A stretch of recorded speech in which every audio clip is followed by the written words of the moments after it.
એ કથા છે કે ભગવાન ઉપર ભરોસો કેવો રાખવો, ભગવાન ઉપર ભરોસો કેવો રાખવો એની આ કથા છે.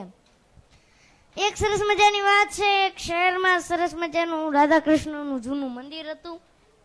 વ્યવસ્થા ત્યાં એ પ્રકારની હતી કે તમામ લોકો પગાર ઉપર હતા. પૂજારી પણ પગારવાળા હતો, રસોઈયો, ચોકીદાર અને આરતીના ટાણે જે નગર વગાડવા વાળા અને ઘંટ વગાડવા વાળા માણસ એ પણ લોકો પગાર ઉપર હતા. એટલે સમય જતા એક વ્યવસ્થા એટલે કે મેનેજમેન્ટ ટ્રસ્ટીઓ બદલાના. એટલે એ લોકોએ એવું નક્કી કર્યું કે આપણે ભણેલા હોય એને જ નોકરીએ રાખવા. એટલે એક પછી એકને બોલાય. એમાંથી એક ઘંટ વાળો હતો, એમને પૂછ્યું કે ભાઈ તમે કેટલું ભણ્યા? તો કે હું કાંઈ નથી ભણ્યો. તો કે કાલથી તમે જોબ ઉપર નહીં આવતા. ઓલો ભાઈ કીધું કે મારે તો આ જ આધાર છે, આની વિના મારે શું કરવું? ઓલા ટ્રસ્ટીએ કીધું કે અમારો નિયમ એ નિયમ, એટલે અમને નોકરીમાંથી છૂટા કર્યા. આમ થોડુંક આમ દુઃખ તો લાગ્યું, પણ ભગવાન ઉપર ભરોસો હતો.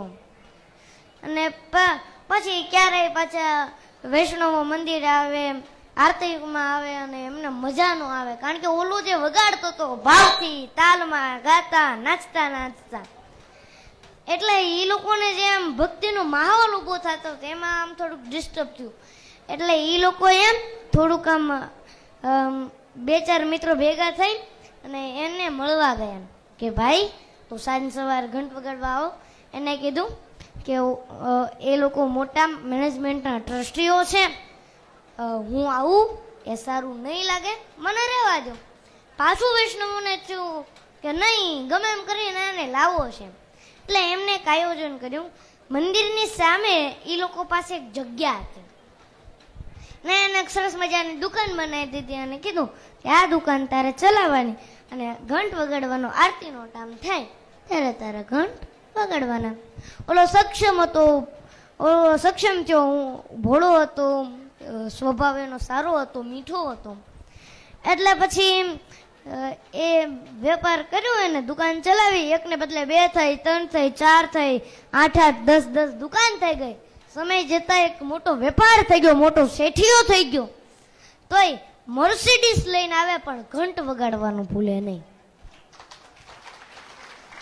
સમય જતા પાછા ટ્રસ્ટીઓ બદલાણા.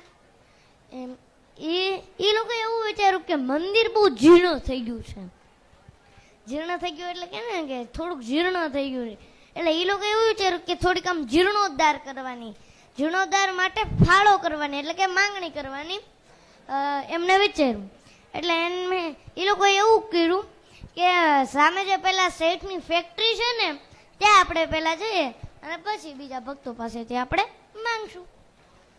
આખું ટ્રસ્ટી મંડળ સાહેબની ઓફિસે આવ્યું. સાહેબે સ્વાગત કર્યું, પધારો પધારો. ઓલા લોકોએ કીધું કે અમે સામે મંદિરના મેનેજમેન્ટના ટ્રસ્ટીઓ છે.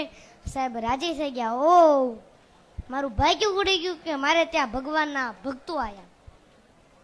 એને કીધું શું કામ હતું? એટલે કે મંદિરના જીર્ણોદ્ધાર માટે એમ ફાળો માટે, માંગણી માટે આવ્યા છીએ. એને કીધું કેટલાક રૂપિયાની જરૂર પડશે? એને કીધું 8 લાખ રૂપિયા હોય તો મારું કામ થઈ જાય.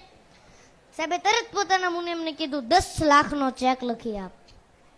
10 લાખનો ચેક લખીને ઓલા લોકોના હાથમાં આપ્યો. ઓલા લોકો ખુશ થઈ ગયા. ઓહો, અમારે કઈ જવું જ ન પડ્યું. અમે કલ્પના પણ નથી કરી કે આટલા બધા રૂપિયા અમને ખાલી એક જ વ્યક્તિ પાસેથી મળી જશે. પણ એ 10 લાખનો ચેક જોયો ને તેમાં સાઈન નહીં. એટલે એક માણસે કીધું કે આમાં સાઈન નથી. અને એટલે સાહેબે કીધું કે લાવો, સોરી ભૂલાઈ ગયું. હું ભીણો તો નથી પણ તમને અંગૂઠો મારી દઉં. અંગૂઠો મારી દસ એટલે ચેક બધે ચાલશે. એટલે અંગૂઠો માર્યો એમને. એમાંથી એક વ્યક્તિ એવું બન્યો કે સાહેબ તમે ભણ્યા નથી તોય આટલો બધો વિકાસ કર્યો. ભણ્યા હોત તો શું કરતા હોત, કેટલી બધી પ્રગતિ કરી હોત. ત્યારે સાહેબ હસતા હસતા કીધું કે ભાઈ ભણતો હોત ને તોય હજી ઘંટ જ વગાડતો હોત.